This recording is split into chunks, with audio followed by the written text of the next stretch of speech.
During my journey through the tabletop RPG sphere, reading core rulebook after core rulebook, I have encountered brilliant design choices, smooth character creation flows, and mouth-watering martial class features that involve more than just swinging a bunch of times. The one that stuck with me the most, arguably, is Sentinel Comics RPG's handling of encounter design, and the way they approach this fundamental aspect of tabletop role-playing games is something that will improve literally every GM's game out there, even if you never play their system. And speaking of things that can help every GM out there, huge thank you to today's video sponsor, World Anvil, but more on them later on in the video. I'm just going to call the system Sentinel from here on out because saying Sentinel Comics RPG over and over again is a bit of a mouthful, but the system is built on what's called the Gyro system, G-Y-R-O, green, yellow, red, out. And these are various statuses that characters and encounters find themselves in within the system. Without getting into the nitty-gritty of the system itself, which is a whole other video, each encounter, or action scenes as Sentinel calls them,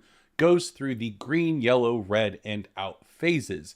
And you can make some adjustments as you need, but generally speaking as the template, the first 2 rounds are green, the next 4 are yellow, and the last 2 are red. Now, this system has some major effects on what player characters and NPCs can do, what they have access to, as well as environmental effects.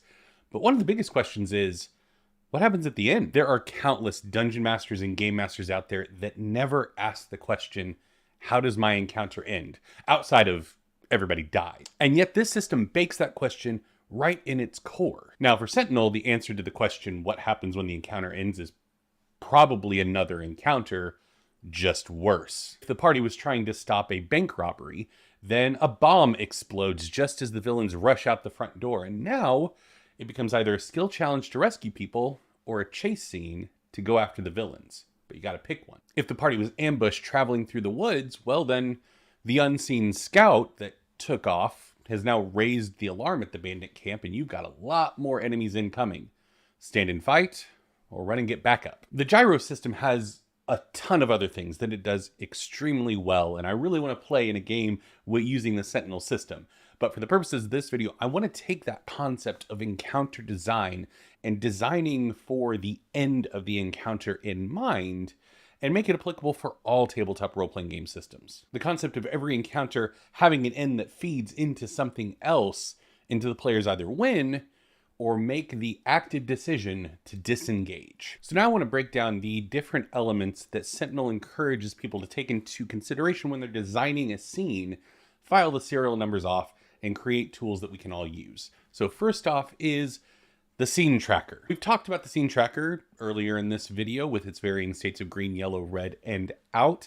And for our purposes, specifically what we're using it for here, we're going to keep that the same because it does a great job of escalating the tension of an encounter. And you should let your players know that you're using this tool. Make it obvious. Let them see as each box on the scene tracker gets ticked off as it creeps closer and closer to the end state. And for our purposes of creating something that you can use right now, it's going to have 2 primary functions: environment/locational hazards and villain progress. Number 2, environment/location. I am as guilty as the next GM of putting my combat encounters way too often inside of a Gap commercial. Is that too dated of a reference? Their commercials used to be just in a white void. Anyway, I would forget to put anything in the scene outside of the active combatants. And that creates a very static feeling combat encounter. And it's so vital when using this system because every time we tick a box on the scene tracker, something should be happening. Now, this may be as simple as reinforcements arriving or the environment changing as a result of the NPC or player's interventions, or just something that would naturally occur as a result of a fight breaking out in this place. If you're a wizard flinging fire bolts like it's going out of style during a fight in the woods, well, Smokey the Bear is probably going to have words for you because now all of a sudden the party has to contend with a forest fire. Or if you go with the classic, the party meets in a tavern and then a fight breaks out, how would a bunch of people in the tavern that don't want to be involved in the fight running around affect the fight?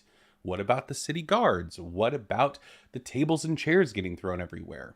What happens each round as the tavern gets more and more destroyed? Get creative and keep things dynamic. The second part of this is locations, because while the environment of a forest is fine, it's too vague to create an evocative encounter? Is it a small clearing with a pond? Or dense woods with a thick underbrush? Or woods just outside of a cave mouth with unknown inhabitants? The reason you want to think about these things is if the villains win by getting the scene tracker to the end, maybe they just go to the next location. Perhaps the party was fighting in the beautiful clearing, but they couldn't quite take the villains down and they're trying to escape. And so they run into the thick forest with the dense underbrush. And now maybe all of your ranged attacks have a penalty and all of the terrain is difficult because of the thick underbrush. And if the party still can't stop them, the villains flee to in front of the mouth of the cave. And now there's a dragon coming out of it. And the villains are able to rush off to safety, while the party all of a sudden has a much tougher fight on their hands. And the beauty of this system is those won't feel like one giant slog of an encounter. It feels dynamic. It feels like 3 separate encounters in quick succession, as opposed to a marathon length single encounter. Now I hear you asking, if I'm having to constantly change locations, have villains escape, and introducing new creatures into combat encounters, how am I supposed to keep track of all of this? Let me tell you about today's sponsor, World Anvil. I personally use World Anvil for my home game, and it has saved my sessions so many times. With their article creation system, I can create a reference page about literally anything in my game and tag them with certain types to make the organization and searching of those reference pages so easy. Whether it's a notable faction that the party is contended with a bunch of times, notable locations in my game world, or a really vital NPC. And by really vital, I mean they wore a neat hat one time and the party won't stop talking about them. And thankfully, World Anvil lets you be in control of how much you share with your players, so they can have access to the reference page for their lovable goblin friend who wears overalls.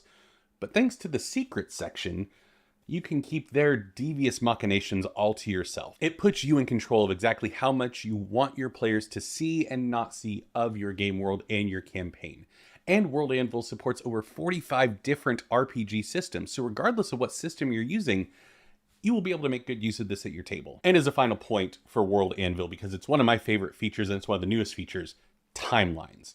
Keep track of events of your universe, your world, or even just your campaign in an easy to read format. If your players have been hunting down this evil cabal for months now, with some encounters allowing the party to take prisoners and other ones with the cabal members getting away, you can keep track of those encounters and the outcomes of those in a very easy to read timeline format. Head over to worldanvil.com and use the code TGP today for 40% off your yearly membership. Number 3, challenges.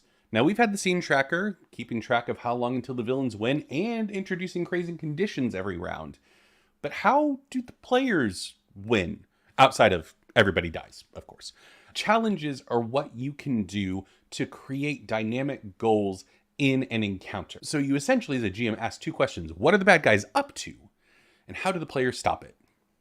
Outside of everybody dies, of course. But the actual answer to the second question is challenges. Now, the Sentinel Comics RPG core rulebook goes into fantastic detail on challenge creation, and I would genuinely recommend all of you go check that book out, even if you don't plan on playing it. But I promise you, after you read that book, you will want to play it. The system is that good. But to keep things at a high level for the purposes of this video, let's take an encounter like stopping a robbery. How would the player stop a robbery? Outside of everybody dies, of course. But seriously, most players will think, well, if we kill everybody that's committing the robbery, challenge complete, which is where your design brain as a GM comes in.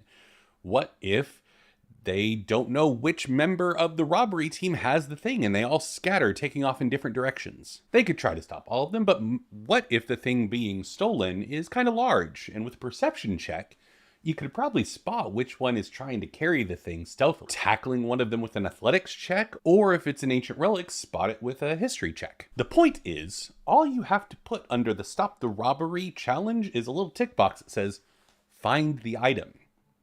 Let the players figure out the rest. And then another checkbox that says, take the item.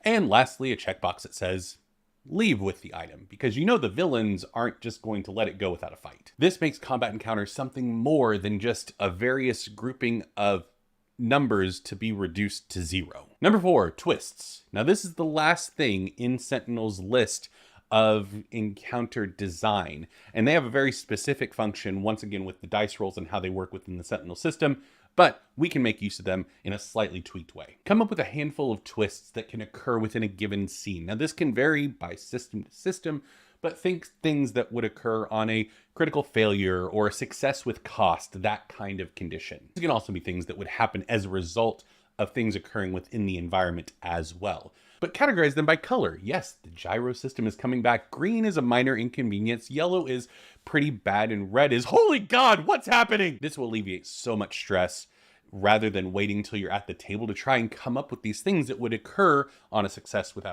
a cost or a critical failure. Or if you're playing Genesis, a despair. And in my experience, it just takes 5 to 10 minutes to come up with a really good set of all the twists I'm going to need for an entire session. And you can even develop inside jokes with these twists. On my actual play podcast, Eberron Renewed, we use the Genesis system where stuff like this happens on a despair or when the bad guys roll a triumph.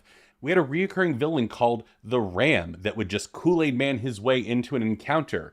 And after the first couple times it happened, it became this reoccurring thing where anytime those dice got rolled, it was like, oh my God, the Ram's going to show up again. It creates both a fun, engaging environment and a tense one because the players know at any given moment, things could take a turn for the worst and you're going to be prepared for that. That's it. Now, in the context of laying it all out back to back like this, it may seem like a lot, but I promise it is not.